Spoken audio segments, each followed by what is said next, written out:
Welcome to Infinitia Verity, where we uncover the world's most intriguing, overlooked, and forgotten historical facts. Have you ever wondered if the grandeur and power of ancient Rome were truly unrivaled? What if I told you that while Rome was rising, thriving, and ruling much of Europe, Africa was home to empires and kingdoms just as powerful, wealthy, and culturally sophisticated? Today, we're diving into the forgotten African kingdoms that rivaled ancient Rome. These aren't just minor players in history. These were empires that controlled vast territories, commanded great armies, and boasted incredible achievements in art, architecture, and trade. Stay tuned as we travel through time to explore the forgotten kings, queens, warriors, and builders who shaped the African continent in ways that continue to resonate even today. The Kingdom of Kush, Rome's African counterpart. Let's begin our journey with the Kingdom of Kush, located in the Nubian region of what is today Sudan. The ancient Kingdom of Kush was one of the greatest powers in ancient Africa, rivaling Rome in many ways. Emerging from the ancient Kerma culture, Kush became an influential kingdom, especially during the period when it ruled Egypt as the 25th dynasty from 712 to 664 BCE. Interesting fact. During their reign over Egypt, the Kushite pharaohs were known for reviving many Egyptian traditions, including pyramid building. The pyramid tombs at Meroe, the Kushite capital, are even more numerous than those found in Egypt. Unlike the Romans, whose empire eventually fell, Kush survived as an independent entity for centuries longer, thriving through trade along the Nile and with the rest of Africa. They exported gold, ivory, ebony, and even slaves to far-flung regions. Kush's cultural impact is often overshadowed by the prominence of Egypt, but the kingdom had its own writing system, known as Meroitic script, and its distinct religious practices. The Kingdom of Aksum, Rome's trading rival. Next, we journey to the Kingdom of Aksum, located in present-day Ethiopia and Eritrea. Aksum was a key player in global trade between the 1st and 7th centuries CE. It controlled the Red Sea trade routes, connecting Africa to the Roman Empire, the Persian Empire, and even as far as India and China. Aksum minted its own coins, a mark of its economic power, and its kings were often mentioned in Roman records. Interesting fact, Aksum was one of the first major empires to officially adopt Christianity as its state religion, around the same time as Rome did under Constantine the Great. The Kingdom of Aksum built towering stone obelisks, or stelae, some of which still stand today. These obelisks served as royal tomb markers and are considered architectural marvels of the ancient world. One of these obelisks was repatriated to Ethiopia from Italy in 2005 after being taken by Mussolini during World War II. Aksum also played a key role in the early Christian church and was one of the earliest African kingdoms to engage in international diplomacy with both the Byzantine Empire and the Arabian Peninsula. The Garamantes, masters of the Sahara. Let's now head into the heart of the Sahara, where the Garamantes ruled a powerful kingdom from around 400 BCE to 600 CE. Their territory was located in the Fezzan region of present-day Libya. The Garamantes were initially considered a minor civilization, but archaeological evidence has shown that they were highly advanced, especially in their use of underground water systems called fogaras to irrigate their crops in the harsh desert environment. Interesting fact. The Garamantes built a vast network of underground tunnels that provided water for agriculture and enabled them to sustain large cities in the middle of the Sahara Desert, a feat that rivaled the Roman aqueduct system. They were formidable warriors, using chariots and camels to dominate the desert trade routes which they controlled for centuries. They traded gold, ivory, and slaves with other African states and with the Romans. Despite being overshadowed by the Roman Empire, the Garamantes were independent and maintained their autonomy through strategic warfare and control of vital trade routes across the Sahara. Moving to southern Africa, we encounter the Kingdom of Zimbabwe, which thrived from approximately 1200 to 1600 CE. The kingdom is best known for its capital, Great Zimbabwe, a city of stone built without mortar whose impressive structures still stand today. The ruins are some of the largest in Africa and provide a glimpse into the sophistication of the Shona people who founded the kingdom. Interesting fact, Great Zimbabwe's massive stone structures, including a complex that once housed up to 18,000 people, were built entirely without the use of mortar, a technique not commonly seen in ancient civilizations outside Africa.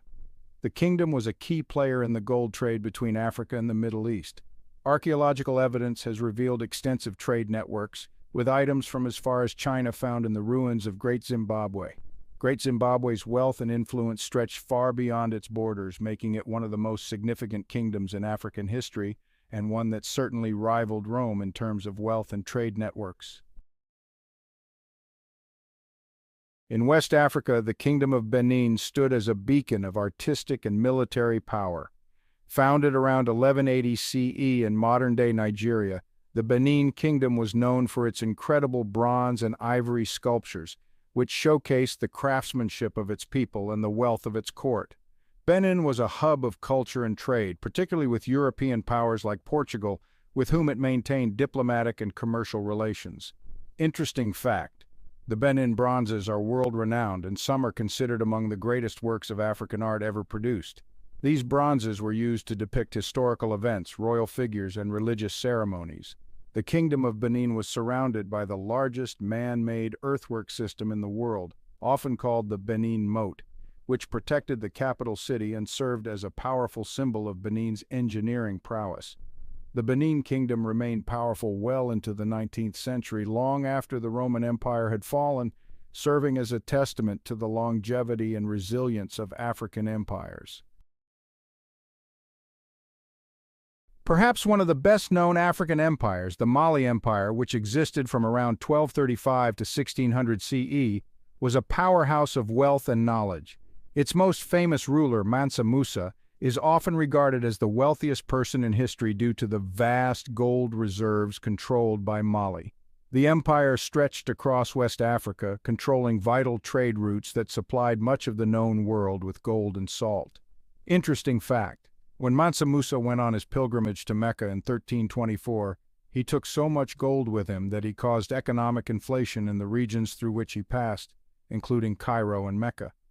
Timbuktu, one of Mali's major cities, became a world-renowned center of learning, home to the University of Sankora, which attracted scholars from across Africa and the Islamic world. Mali's wealth, educational institutions, and military might rivaled those of any contemporary European or Middle Eastern empire, further cementing its legacy as one of Africa's greatest empires. The Songhai Empire emerged as one of the most formidable and expansive powers in West Africa after the decline of the Mali Empire. Under the leadership of rulers such as Sani Ali, who reigned from 1464 to 1492, and Askia Muhammad, who reigned from 1493 to 1528, the empire reached its zenith. It dominated trade routes across the Sahara and stretched its influence over vast territories. Interesting fact: Sani Ali, the empire's first major ruler, was known as a brilliant military strategist who expanded Songhai by capturing key cities like Timbuktu and Jenny, vital centers of trade and learning. His aggressive campaigns helped the empire control not just land but also commerce. Interesting fact: Askia Muhammad, who came to power after overthrowing Sani Ali's son, brought major administrative and cultural reforms, including solidifying Songhai's Islamic influence. He also initiated a pilgrimage to Mecca, similar to Mansa Musa's, showcasing the empire's wealth and devotion. Songhai's military might and organizational structure rivaled Rome's centralized government, and its fall due to external pressures from Moroccan invaders was a testament to the global shifts in power that affected African kingdoms just as much as European ones. In the vast plains of southern Africa, Mapungubwe was an early example of complex urban development in the region. Founded around 1075 CE, Mapungubwe became a powerful kingdom due to its control over gold and ivory trade routes, which linked the interior of Africa with the coasts and beyond. Interesting fact: the people of Mapungubwe built elaborate stone palaces on Mapungubwe Hill, which became the political and cultural heart of their kingdom. These stone structures predated the famous Great Zimbabwe ruins and showcased the architectural sophistication of southern Africa.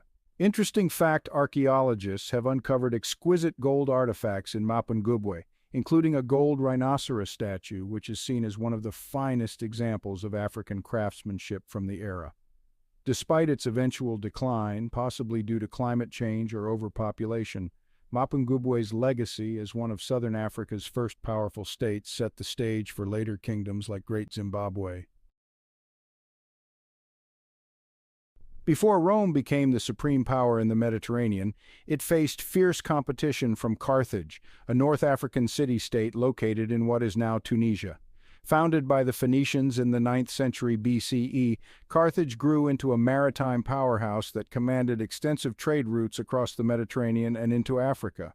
Interesting fact: at its peak, Carthage controlled an empire that included parts of Spain, Sicily, and North Africa, making it one of the wealthiest cities in the ancient world.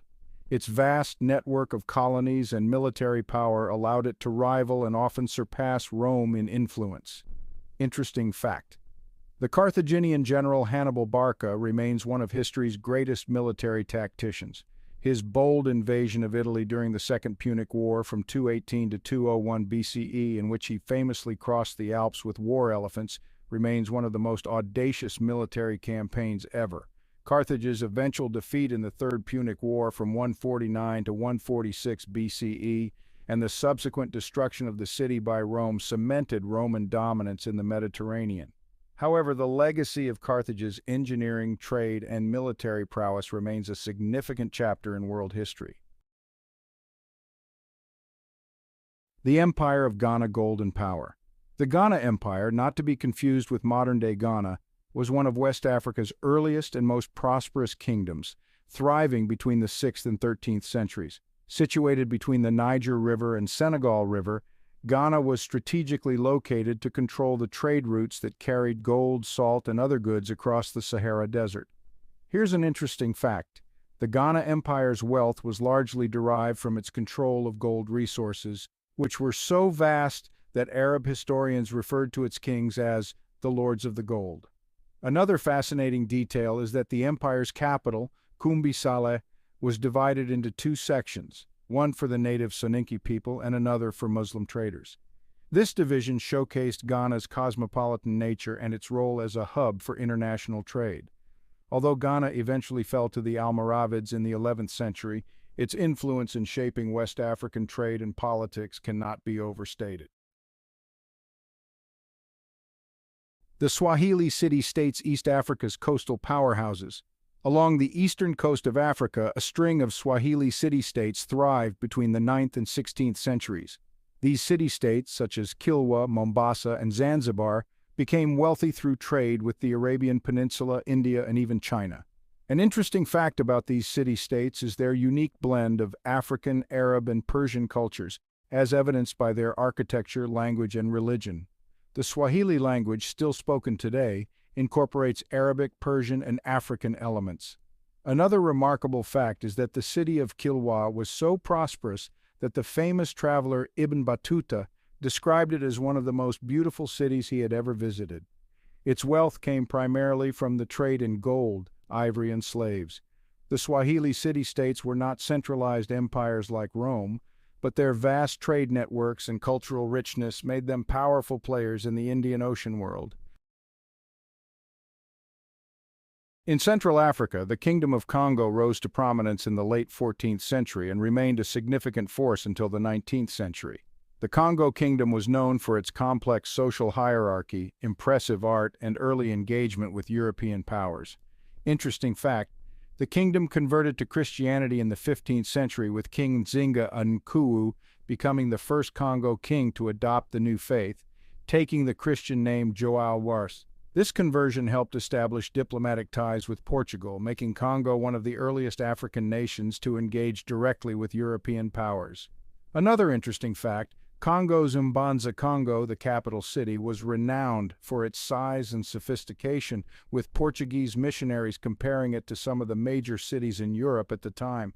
Congo's ability to navigate diplomacy with both European and African powers, as well as its strategic embrace of Christianity, made it one of Africa's most remarkable kingdoms during the early modern period. West Africa's Kingdom of Dahomey, located in modern-day Benin, was known for its fierce military, particularly the Dahomey Amazons, an all-female regiment that served as the king's personal guards. Dahomey's economy was based on trade, including the Atlantic slave trade, which brought immense wealth to the kingdom. Interesting fact: the Dahomey Amazons were one of history's few all-female military units, feared for their skill and bravery in battle. These women warriors were often compared to the warriors of ancient Sparta or Rome. Another interesting fact: the annual Customs of Dahomey, a royal ceremony, was a spectacular event that displayed the wealth, power, and religious devotion of the kingdom. It was a time when the king collected tributes and conducted rituals to honor the ancestors. Dahomey's military prowess, wealth, and unique social structure made it one of the most formidable states in West Africa, well into the 19th century. In Central Africa, the Luba and Lunda empires emerged as major powers between the 14th and 19th centuries. Both empires were built on the trade of goods like ivory, copper, and slaves, and they maintained a sophisticated political structure. Interesting fact: the Luba Empire was founded by King Ilunga Mbidi, who united various Central African peoples into a cohesive state. The Luba kings were known as Mulopwe, and they ruled with a combination of political and spiritual authority. Another interesting fact: the Lunda Empire was closely connected to the Luba, with the two states forming alliances through marriage and trade. The Lunda were known for their vast trade networks, which stretched from Central Africa to the Atlantic Ocean. The Luba and Lunda empires showcased Central Africa's political sophistication and economic power, providing a stark contrast to the commonly Eurocentric narratives of African history. From the wealth of Mali to the military might of Dahomey, these African empires and kingdoms demonstrate the rich and diverse history of the continent. Each of these civilizations contributed to the cultural, economic, and political tapestry of Africa, and their legacies continue to influence the modern world. As you've seen, African history is not a single story of one people or empire, but rather a complex interplay of dynamic societies, leaders, and innovations that rivaled their counterparts in Europe, Asia, and the Americas. Exploring Africa's ancient empires highlights the vast richness and complexity of African history, which is often underrepresented in mainstream historical narratives. These empires thrived long before colonialism reshaped the continent and deserve to be remembered for their accomplishments, trade networks, innovations, and cultural contributions. The tales of the Mali Empire's legendary wealth, the Songhai Empire's military might, the Dahomey Amazons' courage, and the Lunda Empire's vast trade networks are just the beginning. The influence of these civilizations extends far beyond their time, shaping the culture, language, and politics of Africa and the world. The ancient African empires left a legacy of human achievement that continues to inspire and amaze, and it's a reminder that the roots of civilization reach deeply into the African continent. Want to dive deeper into the history of these African empires and more? Subscribe to Infinitia Verity and join us on a journey through history's most fascinating moments. Don't forget to like, comment, and share to keep the stories of these great civilizations alive. Let us know which empire fascinated you the most and what topics you'd like us to cover next.